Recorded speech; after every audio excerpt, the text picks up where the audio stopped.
bếp sau này dùng 1 năm là phải đổ cái này đi mấy tháng thì không đi cả. Nó đẩy xuống nó đỡ được rồi. Rồi cũng làm tắt cái ống này.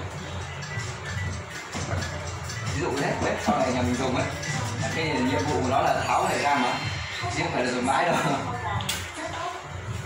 Tháo ra để nó cái mỡ, cái thức ăn cạn thừa ở trong này.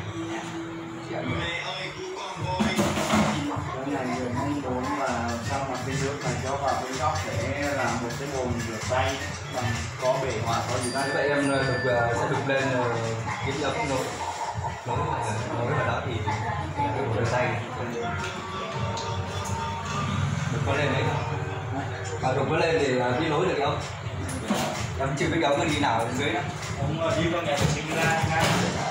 Không, chỉ cần tìm cái ống là được để mình nối.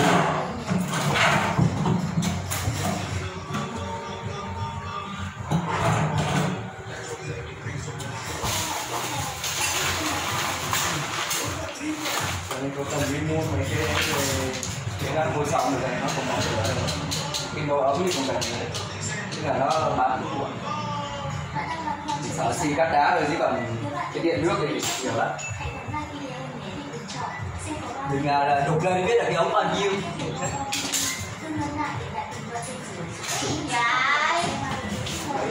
Không, trong nước này, có tí nữa.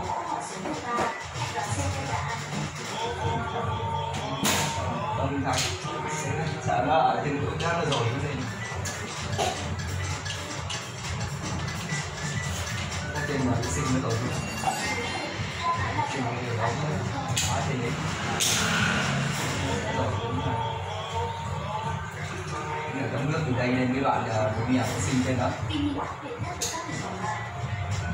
Rồi trên đây kìa. Trên đây.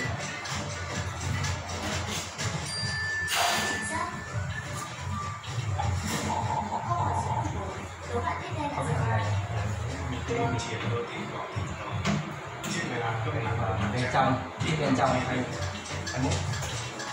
nhưng mà ít em nhiều đấy.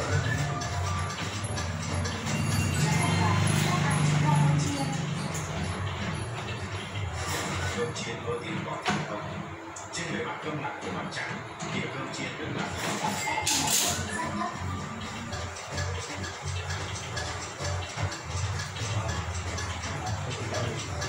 hai triệu mấy thành còn không nữa 600 là tiền hết rồi. Nước không trầm đấy cứ nói lên sân thượng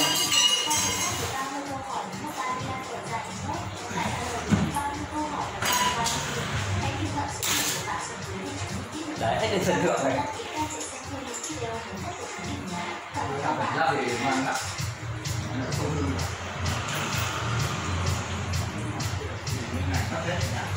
đó người hàng xóm cũng mất hết ui vẫn ngay cái là xinh mà.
Vớt xe trên đấy luôn.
làm về muộn gọi sang cho vui.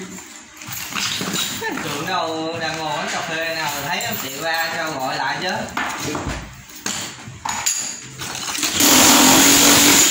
Tăng vào bỏ cái này vào bao để tôi tắt cho anh kia tôi vứt.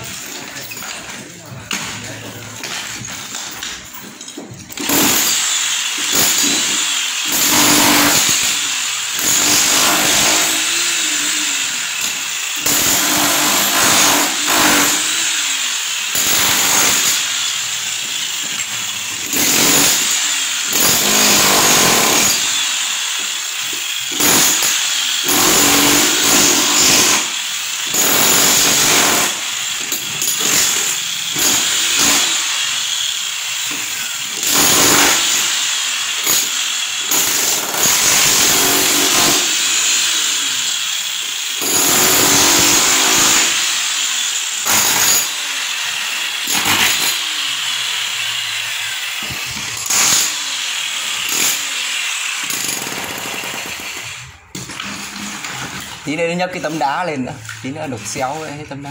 Lấy cái ông từ từ lấy cái mũi lớn lúc lên đấy này.